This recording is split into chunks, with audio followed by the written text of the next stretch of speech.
নদীর পার ভাঙ্গেও পার করে, এই তো নদীর খেলা।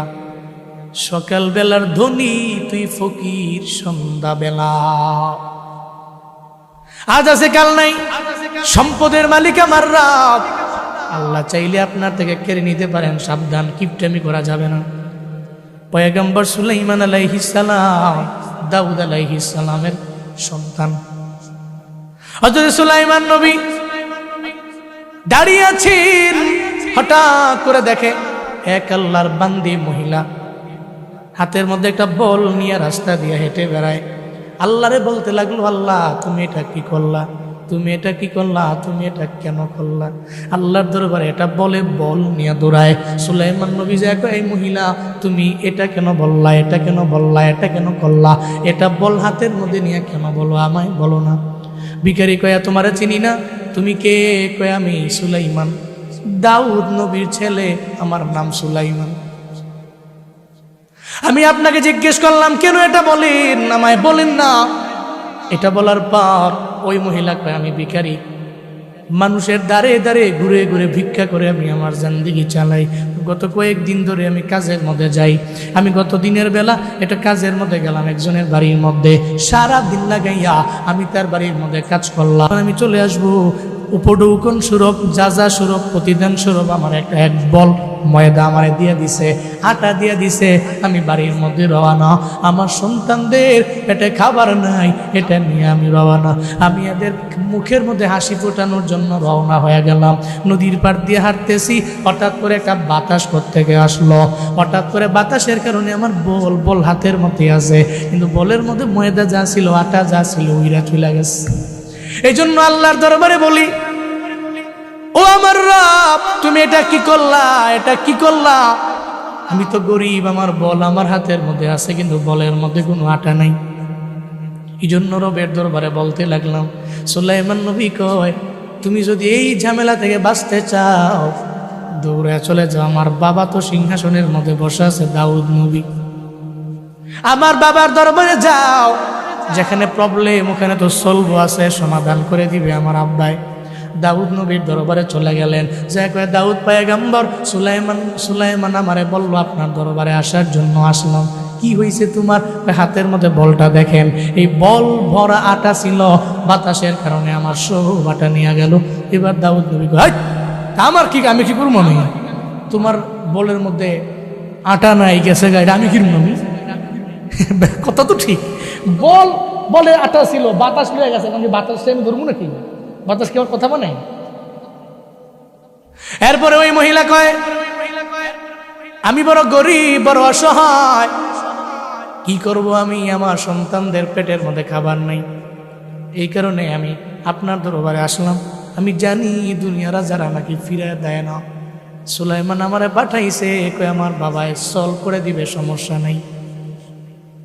হযরত দাউদ নবী বলে এই কর্মচারী, আমাদের রাজকোষ থেকে ওই মহিলার জন্য শুধু এক বল না, 2 বস্তা আটা মহিলারে দিয়া দাও। কয় বস্তা? 2 বস্তা আটা মহিলার মধ্যে হাতের মধ্যে দিয়ে দিল, হ্যান্ড ওভার করলো। এবার মহিলা তো নিতে পারবে না, মহিলা মানুষ, এই 2টা আটার বস্তা কর্মচারী দিয়ে পাঠিয়ে দিছে। কয় যান, এই 2 বস্তা আটা নিয়ে আপনি চলে যান আপনার বাড়ির মধ্যে। উনিও বস্তাগুলো নিয়ে রওনা। প্রতিমধ্যে আবার সুলাইমান নবীর সাথে মুলাকাত। সুলাইমান নবী কয় কিরে মহিলা, কি পাইছো?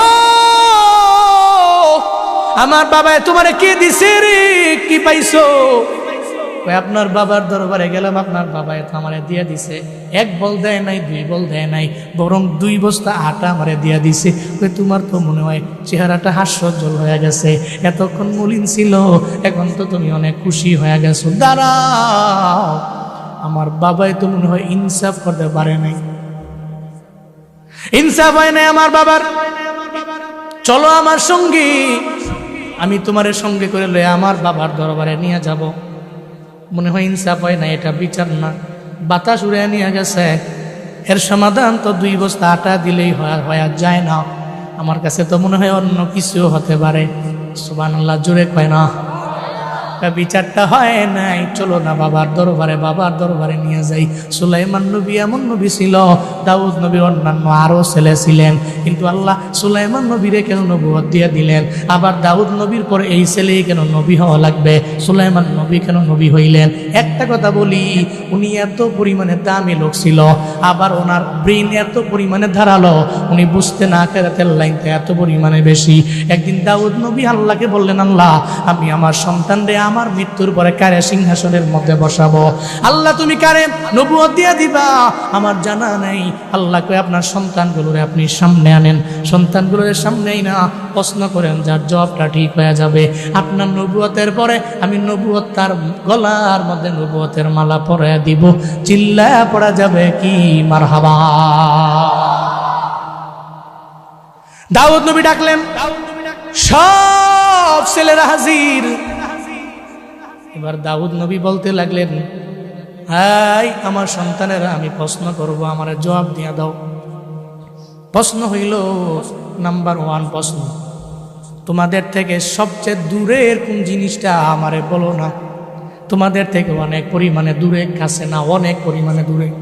একজন এক একটা বলতে লাগলো। একজন বলল পৃথিবীর এক প্রান্ত আমাদের চাইতে অনেক পরিমাণে দূরে, আর একজনে বলতে লাগলো আমাদের চাইতে আসমানটা অনেক পরিমাণে দূরে, আমাদের চাইতে অমুক শহরটা অনেক দূরে, ওই দেশটা আমাদের চাইতে অনেক পরিমাণে দূরে। এভাবে বলতে লাগলো।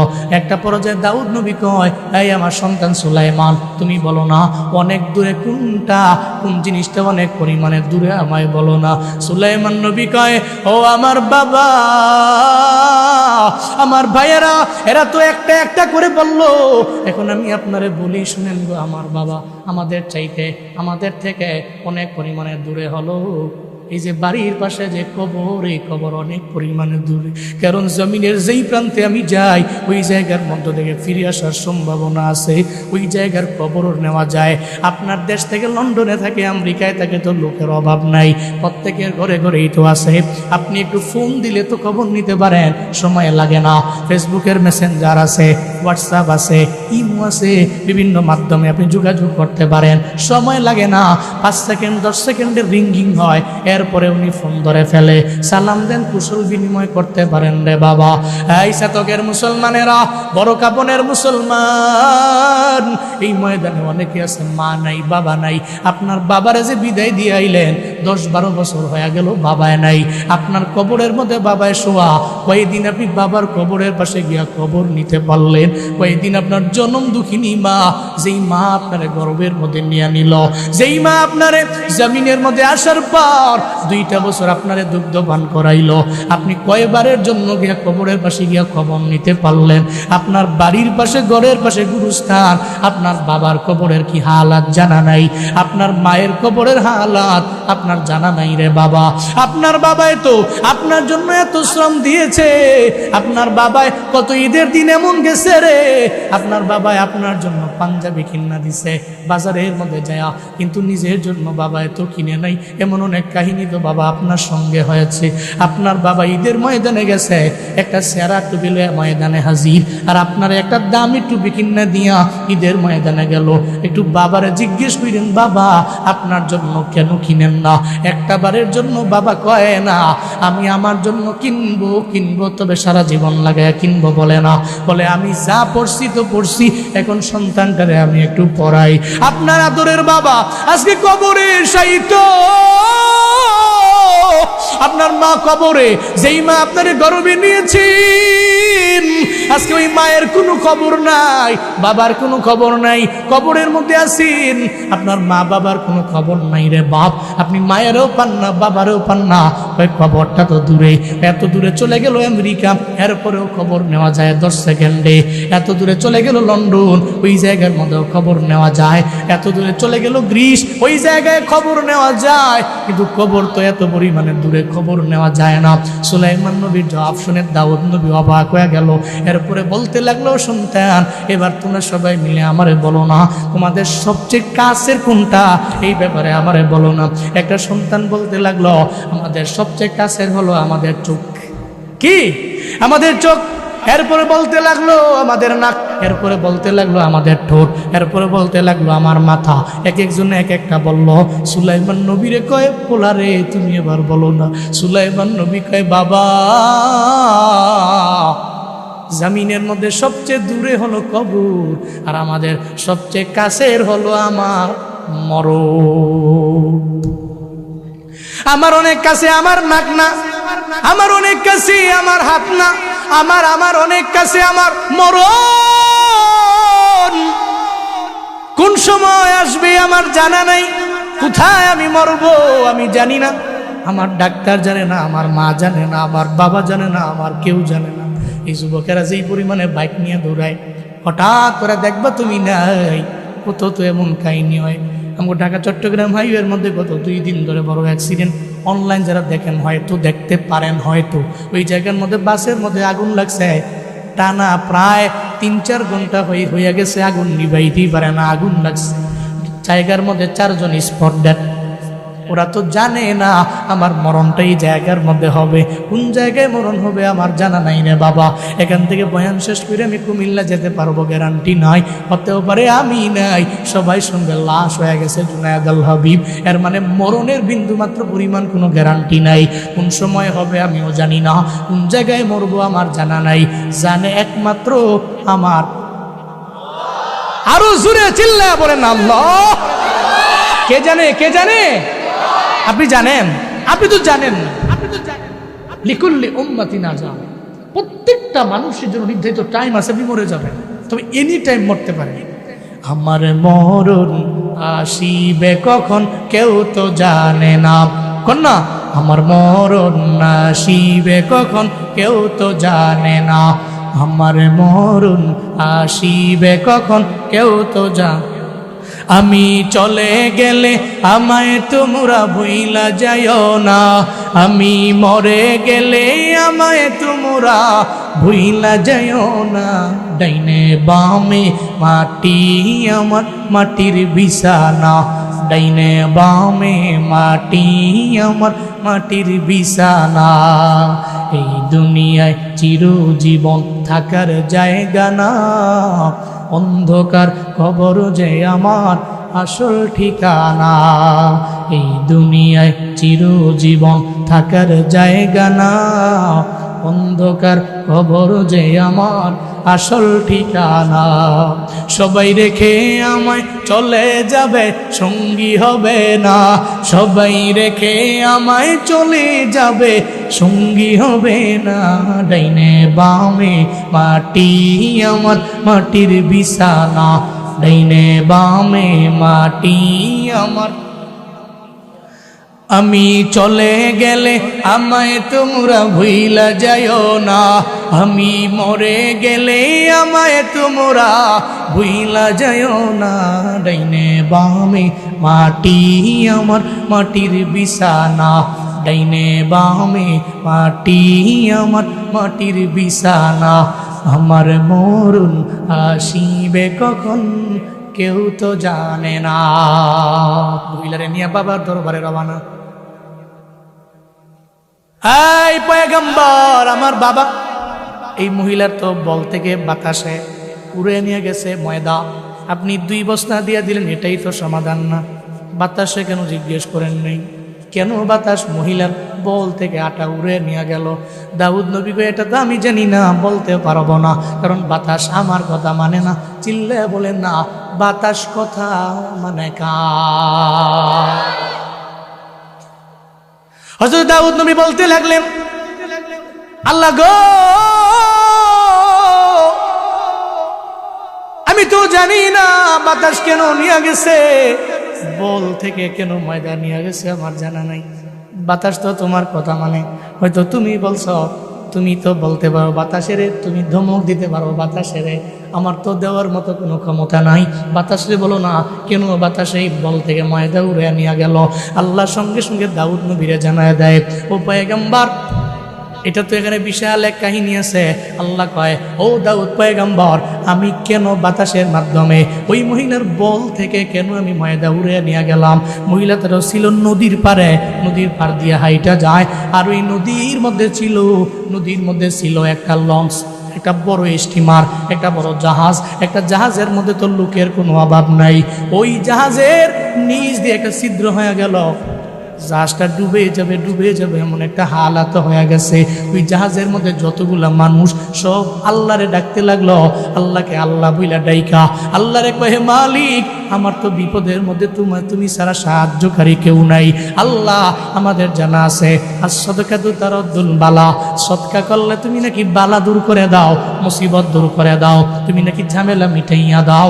ও আমার আল্লাহ, আজকে যদি তুমি আমাদের বাঁচায়া দেও, এই জাহাজটারে যদি তুমি বাঁচায় দাও, যা যদি না ডুবে, আমরা যদি সবাই এই মরণ থেকে বাইচে উঠতে পারি, যদি আবার জীবন ফিরা পাই, আল্লাহ যদি তুমি দেও, তাহলে আমরা নিয়ত করে ফেললাম এই জাহাজের মধ্যে যত মাল আছে আমরা আল্লাহর রাস্তায় দান করে দিব। চিল্লায়া পড়া যাবে কি সুবহানাল্লাহ।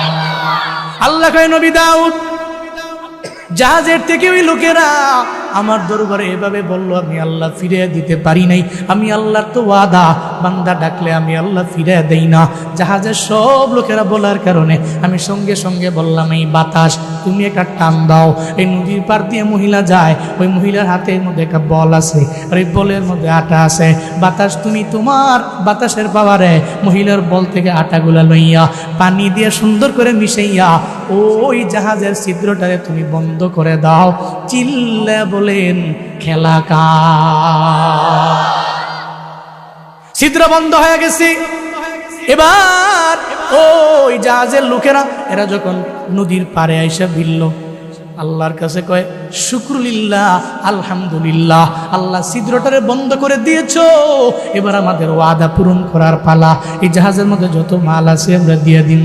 এটা শোনার পরে এবার সুলাইমান নবী কয়, আমি যে কইছি ইনসাফ হয় নাই, মাত্র 2 বস্তা কেন দিবেন? হবে না, 2 বস্তার মাধ্যমে দিলে তো মহিলার জন্য ইনসাফ হবে না।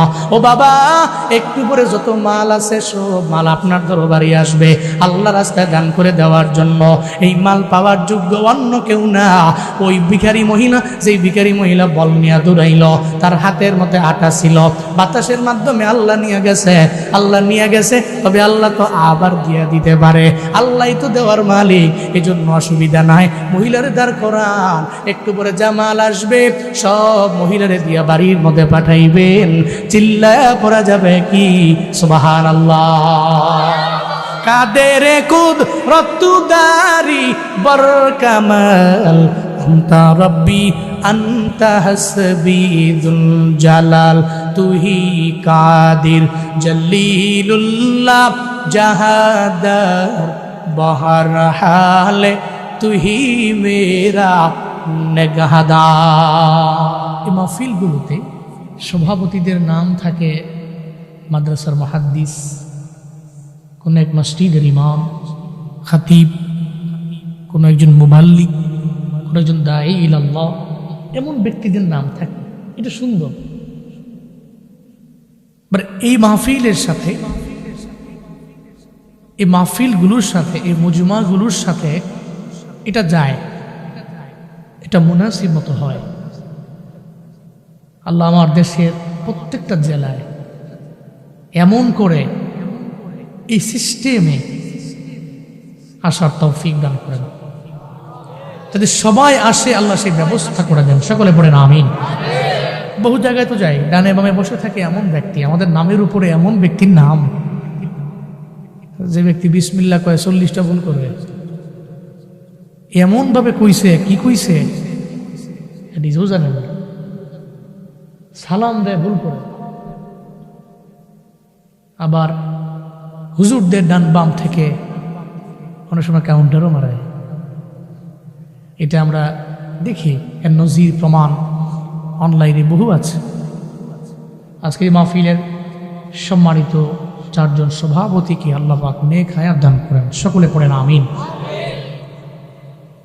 এই মাহফিলের জন্য অক্লান্ত পরিশ্রম করেছেন এলাকাবাসী, মাদ্রাসার সম্মানিত খাদিম হাফিজ মাওলানা শহীদুল্লাহ মাশহুদ হাফিজাহুল্লাহ তাআলা ওয়া রাআ। সৌজন্য একজন ব্যক্তির নাম রয়েছে, উনি গ্রিস থাকেন, মোহাম্মদ শাহান শাহ, উত্তর বড় কাপন। আল্লাহ পাক যারা আয়োজন করেছেন প্রত্যেকের হিলমে, আমলে, হায়াতে রিজিকে বরকত দান করেন।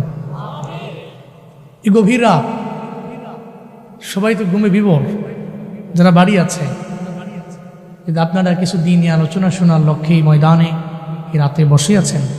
শুরুতেই আমাকে একটু উচ্চ কণ্ঠে উচ্চ আওয়াজে জবাব দিবেন, সুন্দরী মজমাটি পেয়ে আপনারা খুশি না বেজার?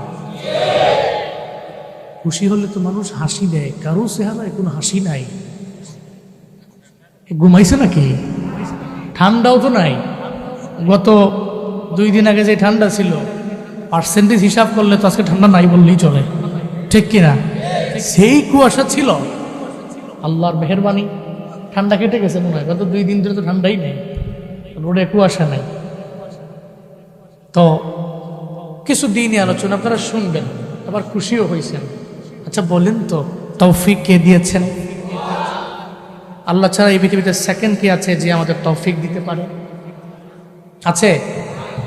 ওমা তৌফিকি ইল্লা বিল্লাহ। আমাদের কোনো তৌফিক নাই, আমাদের কোনো অ্যাবিলিটি নাই, আমাদের কোনো ক্ষমতা নাই, আমাদের কোনো পাওয়ার নাই, আমাদের কোনো সামর্থ্য নাই। ইল্লা তখনই আছে বিল্লাহ। আল্লাহ পাক যখন মেহেরবানি করে, মায়া করে, দয়া করে আমাদের তৌফিক দেন। এর মানে আল্লাহ ছাড়া এই পৃথিবীতে তৌফিক দিনেওয়ালা কেউ, যিনি তৌফিক দাতা ওনাকে রাজি করি, চিল্লায় পড়ি আলহামদুলিল্লাহ। আমার সাথে পড়ুন, রব্বানা লাকাল হামদ হামদান কাসীরান তাইয়িবান মুবারাকান ফি ইয়া রাব্বি লাকাল হামদু কামা ইয়ানবাগি লিজালালি ওয়াজহিকা ওয়া আযীমি সুলতানিক লাকাল হামদু বিল ঈমান লাকাল হামদু বিল ইসলাম লাকাল হামদু বিল কুরআন। আমরা প্রশংসা করলাম কার? মৃত্যু পর্যন্ত চলবে কার? আবার আমাদের লাইফে সবচেয়ে গুরুত্বপূর্ণ 3টা বিষয় দিয়ে আমরা প্রশংসা করেছি আল্লাহ। নাম্বার 1 ঈমান, নাম্বার 2 ইসলাম, নাম্বার 3 কুরআন। এই 3টা বিষয় আমাদের লাইফে মোস্ট ইম্পর্ট্যান্ট। ঈমান, ইসলাম, কোরআন। সারা দুনিয়া একদিকে, মুমিনের ঈমান আর একদিকে, ঠিক কিনা বলেন? সারা দুনিয়ার সমস্ত সম্পত্তি এক পাল্লায় দেন, আর একটা পাল্লায় হযরত বিলাল রাদিয়াল্লাহু আনহুর অত্যাচারে রোশানালে পড়ে যে আহাদ বলছিল, ওই আহাদ শব্দ যদি আপনি আরেক পাল্লায় দেন, সারা দুনিয়ার সমস্ত সম্পত্তির পাল্লা হালকা হয়ে যাবে। হযরত বিলালের একটা শব্দ, আহাদ শব্দের পাল্লাটা ভারী হয়ে যাবে। এই জন্য মুমিনের কাছে ঈমান দামি। এই ঈমান টাকা দিয়ে কেনা যায় না, বিক্রি করা যায় না। এটা তো গায়বের প্রতি ঈমান। আল্লাহরে দেখছেন, দেখছেন, এরপরেও দিলে রবের ভয় আছে না? এরপরেও দিলে ভয়। আল্লাহরে দেখি নাই, কিন্তু রবের এত ডরাই, গায়বের প্রতি ঈমান। এই জন্যই তো আপনি সফল কাম। উলাইকা আলা হুদাম মির রাব্বিহিম ওয়া উলাইকা হুমুল মুফলিহুন। আল্লাহ বলেন এরা তো সফল কাম, যারা গায়বের প্রতি ঈমান আনবে। রবের পক্ষ থেকে এদের কপালে আছে হিদায়াত। হুমুল মুফলিহুন, এরা সফল কাম। ঘোষণা কার? এই জন্য ঈমানকে বিক্রি করা যায় না, টাকা দিয়ে কেনা যায় না। আল্লাহ আমাদেরকে এমন ঈমানদার বানায় দেন, সকলে বলেন আমিন। আপনার ঈমান এত দামি, তাহলে আমরা ঈমান দিয়ে, ইসলাম দিয়ে, কোরআন দিয়ে প্রশংসা করেছি কার? মৃত্যু পর্যন্ত চলবে কার? ভুলে যাবেন? বয়ান থেকে গিয়ে ভুলে যাবেন? এক কান দিয়ে ঢুকে আরেক কান দিয়ে বের করবেন? অন্তরে গেঁথে রাখবেন ইনশাআল্লাহ। আল্লাহ কবুল করেন। আমি সূরাতুল ফুরকানের 4টি আয়াতে কারিমা তিলাওয়াত করেছি খুতবায়। লম্বা সময় না, রাতও গভীর হয়েছে, আমিও কথা বলেছি অনেক জায়গায়, লাস্ট এখানে আমি মনে হয় যে আজ থেকে 2 বছর আগের মাহফিলে মনে হয় যে এমন রাতে উঠছিলাম একবার। এত রাতে তো স্বাভাবিকভাবে আগে এক সময় হতো, কিন্তু এই মাদ্রাসার প্রোগ্রামে নাকি 1টা বাজে এটা নিয়মিতই হয়। আবার আপনারাও অনেকে উপস্থিত আছেন, আমি দেখে তো অবাক, যেহেতুগুলো মানুষ বসে আছে গভীর রাতে, ঘুমায় নাই। এই জন্য আমরা অনেক লম্বা সময় করব না, আবার একেবারে শর্ট টাইমও না। খৈরুল উমুর আউসাতুহা, উত্তম পন্থা মধ্যম পন্থায় চিন্তা করে আমরা গুছিয়ে শেষ করে দোয়া দিয়ে নসিবে আপনাদের ভাষার সিন্নি থাকলে নিয়ে যাবো ইনশাআল্লাহ। আল্লাহ পাক কবুল করেন। আপনারা কি বড় হুজুরের জন্য বসে রয়েছে না আমার জন্যই বসে রয়েছে? বড় হুজুর বুঝছেন না কেডা? সিন্নি সিন্নি সিন্নির নাম দিছি আমি বড় হুজুর। এটা অনেক বড় হুজুর, আপনি বুঝেনও না। ইডা আছে মানে তো লোক আছে, এটা নাই তো কি এর হুজুর মুজুর গেছে কেনা, তাহলে হ্যাঁ তো আমার তো বড় হুজুর। এর লেগে মানুষ বুঝে থাকে, নসিবে থাকলে এমনি আসবে। আপনার নিয়তটা খালি ঘুরে দেন যে আমি বৈশা রয়েছি আল্লাহর জন্য, তো ধীরে থাকলে নসিবে থাকলে আসবে ইনশাআল্লাহ। আল্লাহ পাক রহমানের খাঁটি বান্দাদের কিছু গুণ বলছেন এই আয়াতগুলোতে। আমরা তো খাঁটি বান্দা হইবার চাই। এই যে রাতে আসছেন, এই রাতে বসে আছেন, সর্বোচ্চ আর 2 থেকে 3 ঘন্টা পরে তো তাহাজ্জুদের ওয়াক্ত। এই যে তাহাজ্জুদের সিজদা, তাহাজ্জুদের নামাজের কিয়াম আপনাকে রবের কাছে বান্দা করে নিয়ে যাবে, রবের কাছে নিয়ে যাবে, ক্লোজ হয়ে যাবেন আপনি। রবের কাছের বান্দা হওয়ার জন্য এটার বিকল্প নেই। ওয়া মিনাল লাইলি ফাতাহাজ্জাদ বিহি নাফিলাতাল লাক আসা আইয়াবআসাকা রাব্বুকা মাকামাম মাহমুদা। আল্লাহ পাক বলেন রাতের একাংশের মধ্যে আমি আল্লাহ এমন একটা নামাজ রাখলাম, তাহাজ্জুদের নামাজ। ওই নামাজ ছাড়া ওলি হওয়া যায় না, ওই নামাজ ছাড়া আমার রবের কাছের হওয়া যায় না, ক্লোজ হওয়া যায় না। জমিনের মধ্যে যত ওলি দেখেন, রিয়েল ওলি শাহজালাল শাহপুরান রহমাতুল্লাহ আলাই, এই সমস্ত ওলিয়ে কামেলরা রবের এত পরিমাণে কাছের হয়ে গেল কেমনে? তাহাজ্জুদের নামাজের কারণে এদের সম্মান আমার আল্লাহ কিয়ামত পর্যন্ত বুলন্দ করে দিয়েছে। আল্লাহ পাক বলেন যদি কোনো বান্দা তাহাজ্জুদের লাইনে আগায়, তাহলে আমি আল্লাহ বান্দারে এমন একটা জায়গায় নিয়ে যাব, আইয়াবআসাকা রাব্বুকা মাকামাম মাহমুদা, একটা প্রশংসিত স্থানের মধ্যে আমি আল্লাহ বান্দারে নিয়ে যাব। খালি দেখবে চারদিকে প্রশংসা, আউলিয়া কেরাম যারা তাহাজ্জুদের মাধ্যমে হইলেন, এই সমস্ত ব্যক্তিদের কিয়ামত পর্যন্ত মানুষ সুনামের সাথে এদের নাম নিবে কি নিবে না? কারণ এই নামাজের বড় দাম, এই সিজদার বড় দাম, এই নামাজের কিয়ামেরও বড় দাম। আল্লাহ পাক বলেন আল্লাযীনা ইয়াবিতুনা লিরাব্বিহিম সুজদান ওয়া কিয়ামা। আল্লাহ বলেন জমিনের মধ্যে যারা আমার গুণের বান্দা, এই গুণের বান্দাদের একটা গুণ আছে, এরা সিজদার মধ্যে লম্বা সময় দেয়, নামাজে কিয়ামে লম্বা সময় দাঁড়ায়। এই মসজিদের মধ্যে আমরা যাই, ফজরের নামাজের মধ্যে হুজুর লম্বা কেরাত নিলে অনেকে গলা কাঁকড়া দেয়। হুজুর কি জানে না আমি নামাজ পড়ে গিয়ে আমার গোয়াল ঘরের মধ্যে গরু থেকে দুধ দুয়ায় এরপরে আমি বাজারের মধ্যে যাব, হুজুরে মনে হয় জানে না। 2 দিন নামাজ পড়ে, 3 দিনের বেলায় জানায় দেয় হুজুর আপনার তো কোনো কাজ নাই, মোল্লার দূর মুশরিক। ফজরের নামাজের পরে আমার কাম আছে, একটু আয়াতটাকে একটু খাটো করে নিয়েন। আল্লাহর কসম করে বলি জীবনেও কোনোদিন আপনি লম্বা সেজদা না দিয়া, লম্বা নামাজের কিয়ামে না দাঁড়াইয়া আমার আল্লাহর গুণের বান্দা হতে পারবেন না, জীবনেও সম্ভব।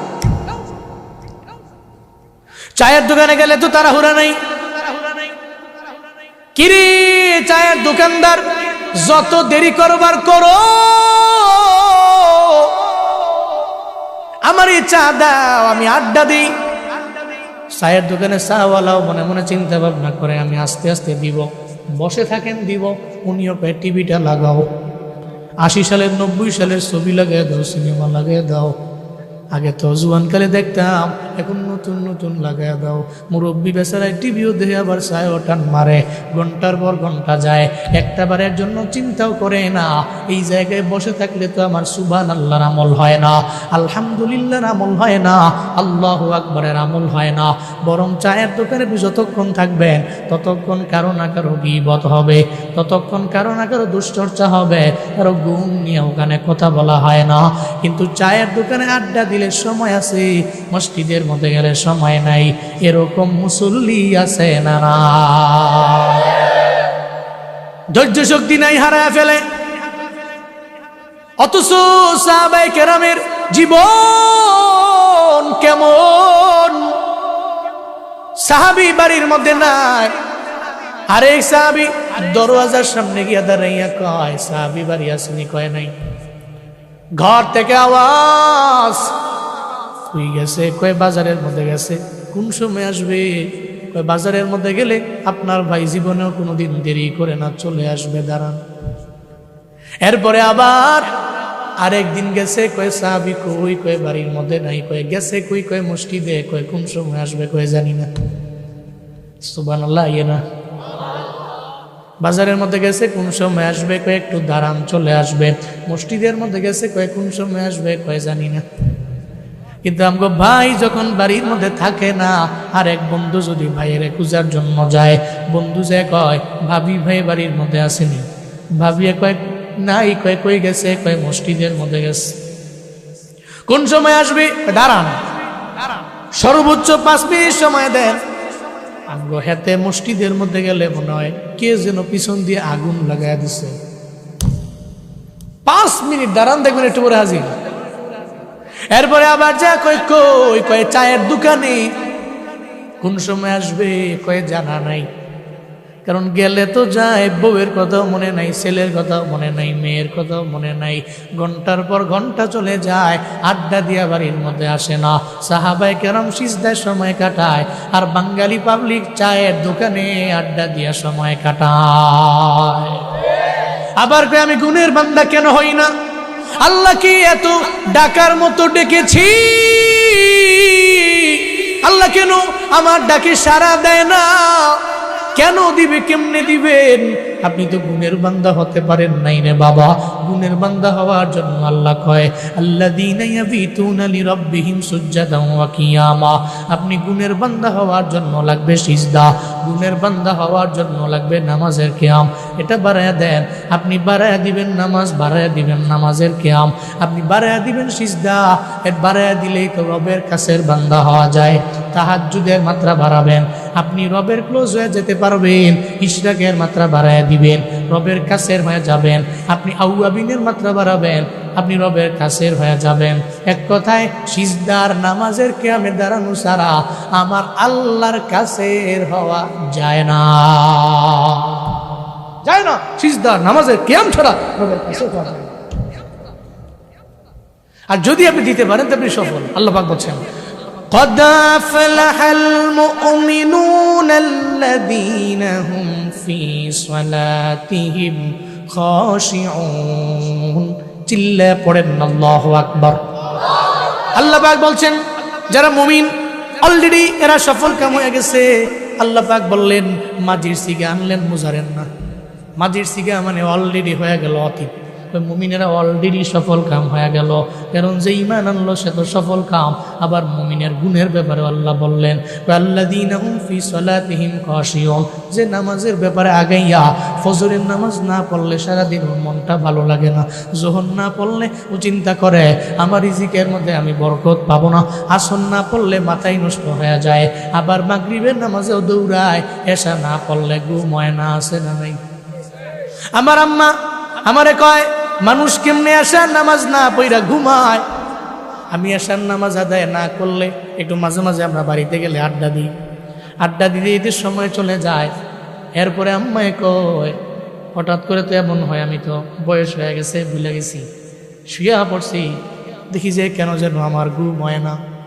এরপরে আমার হঠাৎ মনে পড়ে গেছে এশার নামাজ না পড়লে তো আমার চোখে ঘুম আসবে না। মুমিনের তো নারা দিয়া দেয়, এশা কি পড়েছ, যদি পড়ো তাহলে ঘুম আসবে, যদি না পড়ো ঘুম নাই। মনে রাখবে বাবা, এই যে ঘুম নামক নিয়ামত, এই নিয়ামত দেন আমার আল্লাহ। আল্লাহ চাইলে ঘুমিয়ে গেলাম, এই ঘুমের মধ্যেও তো আমার মরণ হয়ে যাইতে পারে কি পারে না? বলেন পারে কি পারে না? এই ঘুমের মধ্যেই তো আমার মরণ হয়ে যাইতে পারে। এই জন্য নিয়ত করে নেন, আজকে থেকে নামাজের সিজদা বেশি হবে, কে নামাজের কিয়ামে দাঁড়াইয়া আপনি লম্বা সময় কাটাবেন। আল্লাহ 5 ওয়াক্ত নামাজ পড়ার তৌফিক দেন। চিল্লায়া পড়েন আমিন। এরপরে আল্লাহ পাক বলেন, ওয়াল্লাযীনা ইয়াকুলুনা রাব্বানা সরিফ আন্না আযাবা জাহান্নাম ইন্না আযাবাহা কানা গরামা।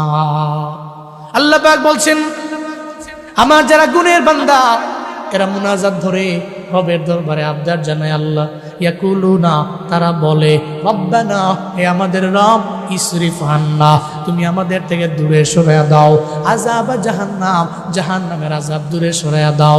আল্লাহ গো, জাহান্নামের আযাব সহ্য করার মতো ক্ষমতা নাই। আছে নাকি? জোরে বলেন আছে। ঘরের মধ্যে আগুন লেগে গেল, 999 ফোন লাগাও, 999 ফোন দিয়া ফায়ার সার্ভিস বাড়িতে আনো। 1 ইউনিট আইলো, কয় হবে না। এরপরে আবার 2 ইউনিট আনাও, হবে না। আমার বাড়ির আগুন নিবানো লাগবে, 3 ইউনিট আনাও। যত যা লাগবে আমি দিব, আগুনটারে নিবাও। দেখবেন আপনার রুমের মধ্যে আগুন লাগলে আপনার তো আর কারো কথা মনে থাকে না, দূরে আপনি বের হয়ে যাবেন। কয় চাচা, নিজের প্রাণ নাকে বাঁচা, বের হয়ে যান আপনি। ছেলের খবর নাই, মেয়ের খবর নাই। সাধারণ এই যে ভূমিকম্প গেল, 5.7 মাত্রার ভূমিকম্পের মাঝে দোকানের মধ্যে বাবাও আছে, ছেলেও আছে। যখন দেখছে দোকানটা নড়ে চড়ে বসতেছে, চিন্তা ঢুকে গেল ভূমিকম্পের মধ্যে। এই দোকান থেকে উপর থেকে মাহাল পইরা আমি মইরা যাব, দৌড় দিয়ে বের হয়ে গেছে। হাতের আঙ্গুলের পাশেই, হাতের পাশে যে সন্তান আছে, ওই সন্তানের ব্যাপারেই মনে নেই। এরপরে বের হয়ে যাওয়ার পরে সন্তানও তো বের হয়ে গেল। এরপরে ওই সন্তান রে কাছে টাইনা নেয়। হে মানুষ, জমিনের মধ্যে আগুন লাগলে, ঝামেলায় পড়লে বের হয়ে যাও। জাহান্নামে যদি একবার আগুন লাইগা যায়, টিপল লাইন তো ওখানেও নাই, ফায়ার সার্ভিস নাই, ওই আগুন নিভাবা কেমনে, নিবানোর মতো ক্ষমতাও নাই।